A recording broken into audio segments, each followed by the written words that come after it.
사람의 말에는 힘이 있습니다. 말 한마디가 사람을 살리기도 하고 죽이기도 합니다. 기독교는 말의 종교입니다.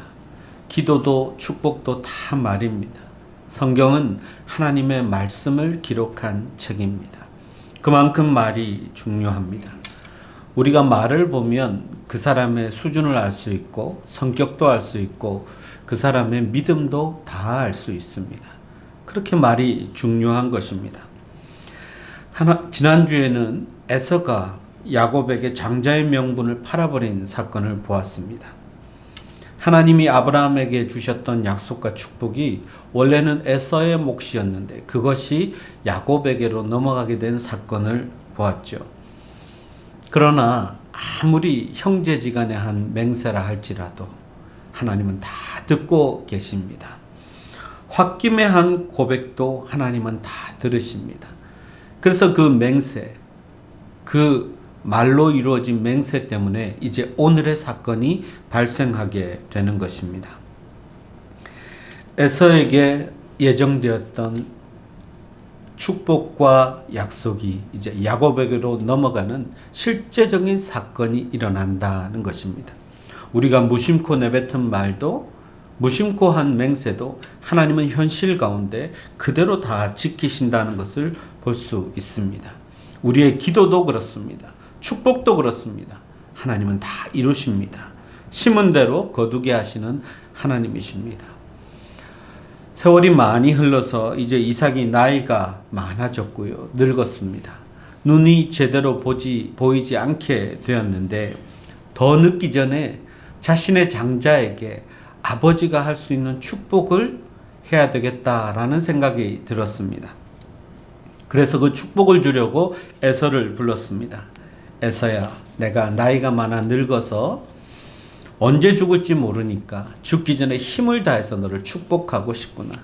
네가 밖에 나가서 사냥을 해서 좋은 고기를 잡아와서 맛있는 요리를 해서 내게 갖다 주면 내가 그것을 먹고 힘을 내가지고 내가 가진 모든 것으로 너를 축복하겠다. 이렇게 에서에게 정보를 줬습니다. 그런데 이 이야기를 누가 들었을까요? 리브가가 듣고 있었습니다.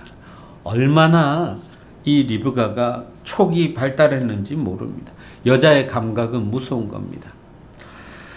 큰아들 에서를 부를 때부터 저 영감이 무슨 꿍꿍이가 있어서 에서를 부르는 게 틀림없다라고 생각하고 촉을 세우고 있었기 때문에 그 내용을 다 파악하게 된 것입니다. 그래서 곧장 자기가 사랑하는 야곱에게 이 이야기를 전달합니다.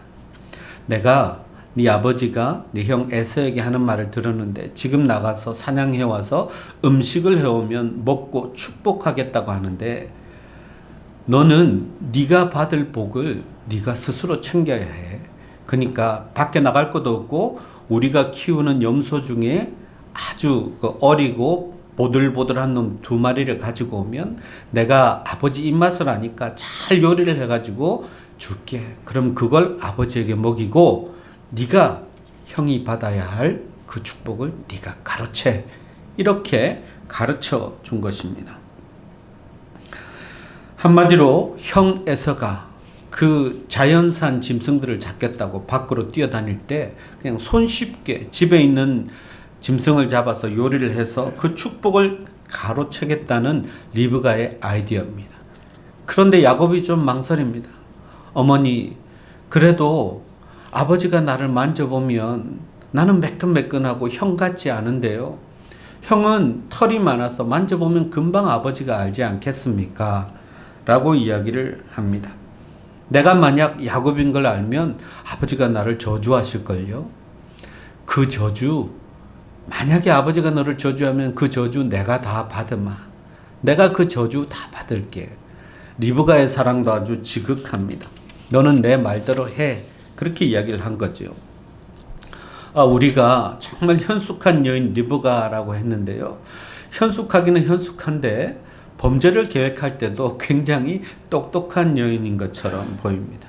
범죄를 사주하고 아들로 하여금 아버지를 속이는 일에 지금 권장을 하고 있는 것입니다. 한마디로 말하면 사기극을 꾸미고 있습니다. 계획 범죄입니다. 어쩌다 이런 사기극을 벌이게 되었을까요? 야곱이 타고난 사기꾼 기질이 있다 해도 아버지를 속이는 것은 이건 또 차원이 다른 일입니다. 야곱도 두려움이 있거든요. 할 수 없습니다. 그런데 나쁜 짓은 꼭 함께 하는 사람이 있으면 쉬워지기가 마련입니다. 어머니가 계획을 다 짜고 야곱을 부추기니까 어머니 뜻대로 따르기로 합니다. 하나님의 축복을 받는 거룩한 일인데 사기를 쳐서 받는다는 게 이게 말이나 되는 소리입니까? 야곱이 어머니가 시키는 대로 염소를 끌고 왔더니 이삭의 입맛을 잘 아는 어머니가 아주 맛있게 요리를 했겠지요. 그리고 기왕 아버지를 속이는 것 제대로 해야 되겠다고 해서 에서가 늘 입던 옷을 야곱이 입습니다. 에서의 채취를 향기를 그대로 발할 수 있으니까요. 그리고 자기의 매끈매끈한 피부마다 전부 다 그 염소의 털을 다 붙였습니다. 완벽하게 다 한 거지요. 이제 완벽하게 아버지를 속일 수 있을까요? 한 가지 문제가 있습니다. 목소리입니다. 목소리. 아버지가 잘 보지 못하고 그러니까 아버지가 만져보고 느낄 수는 있겠지만 목소리를 들으면 금방 알아챌 것 같은 거죠. 그래서 열심히 에서의 목소리를 흉내내려고 해도 쉽지가 않습니다.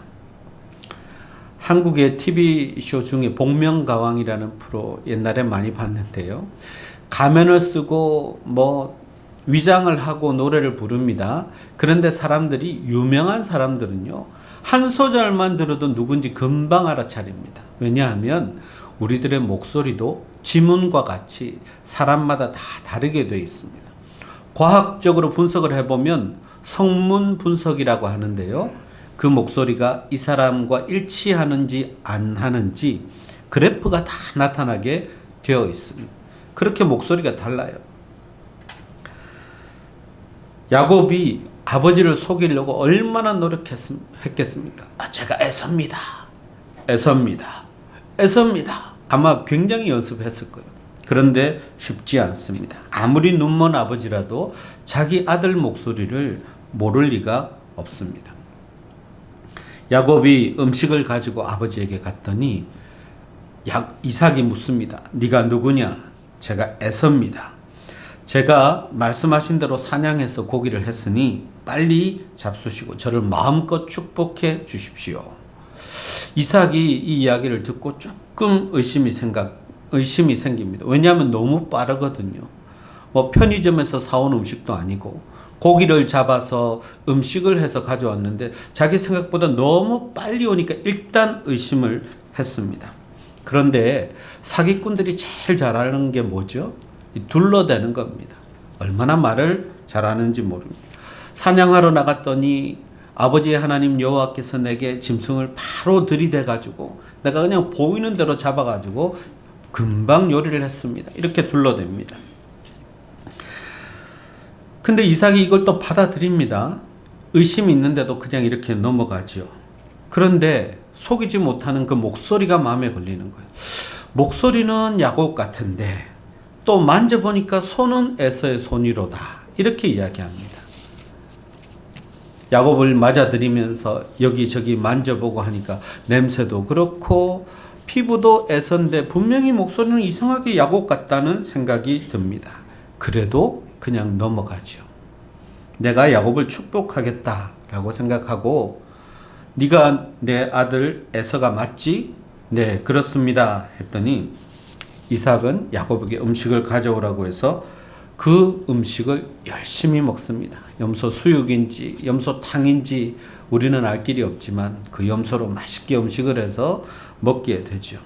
그리고 자기 아들 야곱을 에서로 착각하고 장자가 누릴 수 있는 모든 축복, 최고의 축복을 그에게 빌어줍니다. 그 내용을 보면요. 첫째는 땅의 기름짐과 풍요로움을 축복합니다. 이 말은 농사를 하면 무엇을 하든지 풍성하게 얻는 축복을 이야기합니다. 땅이 기름지니까 거기서 나는 곡식도, 거기서 나는 포도도 전부 다 많은 열매를 맺게 그렇게 축복하는 거죠. 잘 살았으면 하는 것, 이것이 첫 번째 축복이고요. 두 번째 축복은 명예와 군사적인 주권을 축복합니다. 만민이 너를 섬기고 열국이 너에게 굴복하고 형제들 모두가 너를 섬길 것이다. 형이 동생을 섬길 것이라는 것은 복중에 있을 때부터 하나님이 주셨던 예언입니다. 그 축복을 그대로 여기서 하게 됐지요. 셋째는 너를 저주하는 자는 저주를 받고 너를 축복하는 자는 복을 받으리라. 이것은 바로 아브라함에게 주셨던 그 복을 이야기하는 것입니다. 하나님이 보호하시고 어디로 가든지 인도하시고 지켜주신다는 복, 이것까지도 축복하게 된 것이죠. 풍요와 명예와 그리고 주권과 하나님의 보호하심과 인도하심이라는 모든 축복이 여기에 다 들어있는 것입니다. 이 축복이 얼마나 영광스럽고 얼마나 감사한 복입니까? 이 복을 야곱이 어쨌든 사기를 쳤든 어쨌든 이 복을 야곱이 받게 된 것입니다. 그토록 원하던 장자의 축복을 받아낸 것이지요. 자, 야곱이 이렇게 일을 치르고 나가자마자 에서가 달려 들어왔습니다. 아버지, 제가 짐승을 잡아왔습니다. 그러면서 그 짐승으로 요리를 해가지고 아버지에게 다시 들어옵니다. 이삭이 깜짝 놀랐죠. 너는 누구냐? 그랬더니 에서입니다. 아니, 그러면 너보다 앞서서 먼저 와가지고 내게 음식을 주고 내가 그렇게 마음껏 축복한 그 아들은 누구냐? 라고 이야기합니다. 그때 깨달은 거죠. 이삭도 깨닫고 에서도 깨닫습니다. 야곱이 아버지를 속이고 축복을 가로챘구나. 그래서 에서가 난리를 칩니다. 울며 불며 난리를 칩니다. 이삭도 난감하게 되었습니다. 뭔가 찜찜하기는 했는데 그래도 자기가 최선을 다해서 축복했기 때문에 틀림없이 그 복은 이제 야곱에게 가게 될 터인데, 진짜 맏아들 이 에서는 어떻게 하지? 이삭이 정말 난감했을 것입니다. 에서가 아버지에게 하소연하죠. 아버지, 그래도 남은 복이라도 축복해 주세요. 남은 거라도 있잖아요. 찌꺼기라도 내게 축복해 주세요. 그래서 이삭이 어쩔 수 없이 에서에게 축복을 합니다. 근데 여러분, 이 축복이라는 것이 하나님의 영의 감동에 의해서 하나님의 앞으로 하실 일들을 다 펼쳐 보이고 다 선포하는 일인데, 이게 자기 마음먹은 대로 됩니까? 마음먹은 대로 되지 않습니다. 이삭이 축복한다고 틀림없이 이야기를 했는데 이게 축복이 아니라 저주가 나옵니다. 네 땅은 기름진 것과는 거리가 멀고 농사지을 있을 물도 다 마를 것이고 너는 칼만 휘두를 것이고 칼만 믿고 생활할 것이고 네 아우를 섬길 것이고. 여러분, 이게 어떻게 축복입니까? 이건 저주입니다. 앞으로 일어날 일들이지만 복이라고 할 수 없는, 농사를 지어도 안 되고 그냥 칼만 믿고 살아야 할 것이고 네가 동생을 섬기게 될 것이고. 일이 이렇게 되었습니다. 에서는 어땠을까요? 동생에 대한 분노로 가득 찼습니다. 이삭, 이거 내 잡아 죽이리라 라는 마음으로 충만하게 된 것이죠. 그러니까 이거는 축복을 받은 게 아닌 거예요. 아버지가 축복하고 아버지가 기도했으면 이런 마음이 생기지 않죠. 마치 가인이 예배를 잘 드린 후에 동생 아벨을 죽인 것과 마찬가지입니다. 예배를 드렸는데, 축복을 받았는데, 기도를 받았는데 이렇게 행동할 수는 없거든요. 이거는 온전한 축복이 아닌 거죠. 이 사실을 알아채고 다 알고 있는 사람이 바로 리브가죠. 리브가가 큰일 난 거죠. 그래서 야곱을 불렀습니다. 너 빨리 도망가라. 네 형이 너를 죽이려고 하니까 빨리 내 친정집 오빠, 그러니까 너의 외삼촌 라반의 집으로 도망가라. 거기 가 있으면 내가 사정이 돌아가는 걸 보고 사람을 보내서 너를 데리고 오겠다라고 이야기를 했습니다. 어쩌면 리브가는 이 도피 계획까지 생각해 두었을지도 모릅니다. 자, 여러분, 이게 오늘 27장에 나오는 그 줄거리입니다. 한마디로 말해서 사기극입니다. 근데 이 사기극이 어디서 일어났죠? 한 가정 안에서 일어났어요. 엄마와 동생이 짜고 형과 아버지의 뒤통수를 친 사건입니다. 형이 분노로 동생을 죽이고자 하는 마음을 먹을 만큼 엄청난 그런 사기극이 펼쳐진 것입니다. 그 뒤에는 리브가의 계획이 있었고 거기에 따른 또 야곱의 행동이 있었습니다. 그런데 리브가는요, 의도하든 안 했든 야곱에게 외삼촌 집에 가 있으면 내가 사람을 보내서 널 데리고 올게 라고 약속했잖아요. 근데 이 약속을 지키지 못합니다. 20년이 넘도록 아들을 찾아오지 못했다는 이야기입니다. 그러니까 결과적으로 리브가도 야곱을 속인 결과가 됐어요. 사기극을 펼쳤는데 자기도 어쩔 수 없이 사기를 치게 된 이런 경우가 됐습니다. 그러니까 한 집안 안에서 가해자도 피해자도 다 상처를 입고 사기에 가담하고, 이게 올바른 가정의 모습입니까? 하나님의 축복을 받아야 할 그런 가정의 모습일까요? 하나님이 선택하신 가정의 모습일까요? 여러분, 이 이야기는 비극입니다. 시작은 말 한마디, 맹세 한마디였을지 모르겠지만 그것이 현실로 나타나고 있는 것이죠. 인간들이 볼 때는 사기극이 맞습니다. 근데 여러분, 놀랍게도 하나님은 이걸 그냥 인정하셨어요.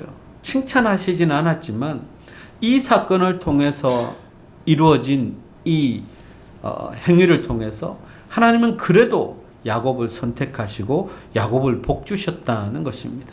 그래서 우리가 오늘 이 본문을 통해서 생각해 볼 몇 가지가 있습니다.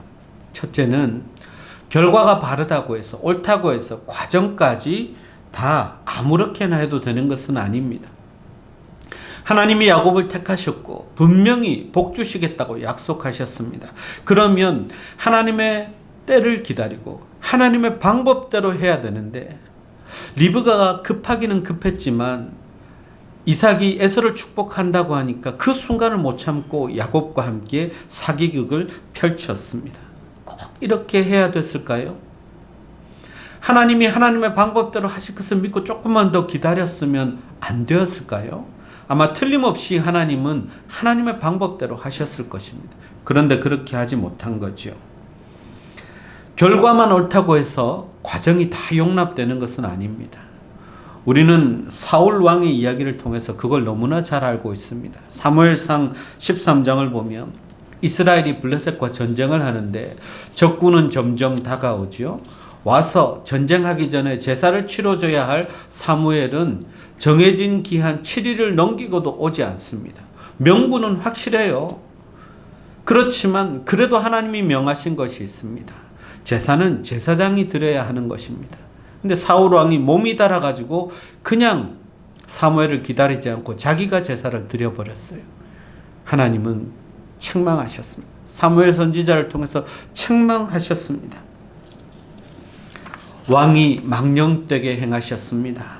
하나님이 내리신 명령을 지키지 않았으므로 당신의 나라가 얼마 가지 못할 것입니다. 그렇지 않았더라면 왕의 나라가 영원할 뻔했습니다. 하나님이 한순간에 사울 왕을 버리시는 계기가 된 것은 바로 이 사건이었습니다. 사울 입장에서는 억울하죠. 분명한 명분이 있습니다. 이유가 있습니다. 그러나 하나님의 말씀은 그 어떤 것보다도 소중한 것입니다. 하나님의 약속은 그 가치와 그 무게는 무엇을 희생하고라도 변하지 않는 것입니다. 그리고 우리가 지켜야 할, 순종해야 할 하나님의 명령입니다. 그런데 사울 왕도 가볍게 여겼고요. 리브가도 그걸 깜빡했어요. 하나님이 야곱을 축복하기로 약속하셨으니까 하나님의 때에 놀라운 방법으로 틀림없이 축복하셨을 것입니다. 그것을 믿는 믿음이 부족했죠. 그래서 하나님의 복을 받기는 받지만 아주 찜찜한 복을 받습니다. 그 결과를 보면 완벽한 축복은 결코 아닙니다. 형 에서로부터 계속해서 도망다니는 신세가 되어버렸어요. 20년이 넘도록 야곱이 집에 돌아오지도 못합니다. 그리고 그 후손들은 철천지 원수로 대대로 원수로 남게 되었습니다. 하나님의 계획에 이건 없었어요. 이삭, 야곱과 리브가가 만든 그런 결과가 이렇게 나타난 것입니다. 여러분, 과정도 동기도 하나님 뜻에 합당해야 합니다. 하나님이 주시겠다고 하셨으면 반드시 주시고 하나님의 방법으로 아름답게 주실 것인데, 우리가 몸이 달아서 마음이 달아서 그냥 우리 마음대로 했다가는 순수한 하나님의 복을 받을 수가 없는 것입니다. 두 번째로, 그럼에도 불구하고 하나님은 야곱을 믿음의 조상으로 만드십니다. 아브라함이 그랬던 것처럼 하나님은 훈련시켜서 다듬고 다듬어서 반드시 믿음의 조상으로 만드신다는 것이죠. 야곱을 고치시고 훈련시키십니다. 가족 전체가 사기극에 휘말려 가지고 그렇게 될 정도로 야곱의 가족은 정말 엉망이었죠. 한마디로 말하면 콩가루 집안이었습니다. 그렇게 쫓겨간 야곱인데요, 이 야곱을 하나님이 훈련시킵니다. 누구 밑에서 훈련시킵니까? 야곱보다 더 사기를 잘 치는 외삼촌 라반 밑에서 훈련을 시킵니다. 그래서 라반한테 속아요. 그래서 속는 사람의 기분을 자기가 느낍니다. 경험합니다. 내가 이렇게 남을 속여서는 안 되겠구나. 그렇게 하나하나 하나님께서 다듬으면서 이 사람을 훈련시킵니다. 여러분, 우리 모두가 장점도 있고 단점도 있습니다. 그런데 장점 때문에 넘어지기도 하고 단점 때문에 넘어지기도 하죠. 우리의 장점도 단점도 다 하나님께 맡기고 하나님이 고치시도록 내어드려야 합니다. 그때 우리는 하나님이 다듬으시고 고치시고 하나님 쓰시기에 합당한 사람으로 만들어 주실 줄 믿습니다. 우리를 하나님께 그렇게 내어드려야 합니다. 세 번째는 편애를 끊어야 합니다. 일이 이렇게 되어버린 것은요, 가족 간의 편애가 문제였어요. 이삭은 에서만 사랑하고 리브가는 야곱만 사랑하고, 그게 결국 이 문제를 이렇게 크게 만들어 버린 것입니다. 형제 간의 우애가 깨어져 버렸죠. 서로 사랑하고 섬겼으면 이 형제는 함께 어쩌면 믿음의 조상의 대열에 있었을지도 모릅니다. 그런데 그걸 다 깨뜨려 버린 것은 아버지와 어머니가 자식을 따로따로, 자기들 사랑하는 자식을 따로따로 사랑했기 때문입니다. 편애는 불행의 씨앗입니다. 오늘날 현실에서도 이 편애 때문에, 부모의 편애 때문에 잘못된 자녀들이 문제를 일으키는 것이 얼마나 많은지 모릅니다. 놀랍게도 리브가는 리브가대로 또 고통을 받습니다. 여러분, 이어지는 말씀을 보면요, 에서가 아내들을 맞아들여서 자기 며느리들이 생기는데, 그 며느리들하고 리브가 간에 고부 갈등이 계속됩니다. 그것도 편애의 결과입니다. 편애를 끊어야 합니다. 마지막으로 우리가 생각할 것은, 가정은 축복이 넘치는 곳이어야 합니다. 아버지는 가정의 제사장으로서, 영적인 제사장으로서 자녀들을 마음껏 축복할 권한이 있습니다. 그리고 그 축복은 하나님이 다 들으십니다. 그런데 이삭이 말년에 영적으로 좀 우둔해졌습니다. 영적으로 흐려졌습니다. 눈이 멀어졌다 할지라도 청각과 촉각과 감각이 살아있기 때문에 얼마든지 분별할 수 있는데, 이삭이 분별하지 못하고 정당하게 가야 할 축복 기도를 하지 못하고 엉뚱한 데다가 축복하고 말았죠. 영적으로 깨어 있어야 합니다. 의심했던 구간이 있었잖아요. 목소리만 들어도 알 수 있는, 분별할 수 있는 문제를 그냥 넘어가 버릴 정도로 이 이삭이 영적으로 흐려지면서 가정의 영적인 축복이 다 무너져 버리고 만 것입니다. 신약 시대에는 아버지만 축복권이 있는 게 아니에요. 우리 모두가 영적인 제사장이고 왕 같은 제사장이기 때문에 아버지도 어머니도, 부모라면 누구나 자녀들을 축복할 수 있습니다. 여러분이 자녀를 축복하는 그 말 한마디, 여러분이 자녀를 위해 기도하는 그 기도 한마디가 자녀들의 일생을 좌우합니다.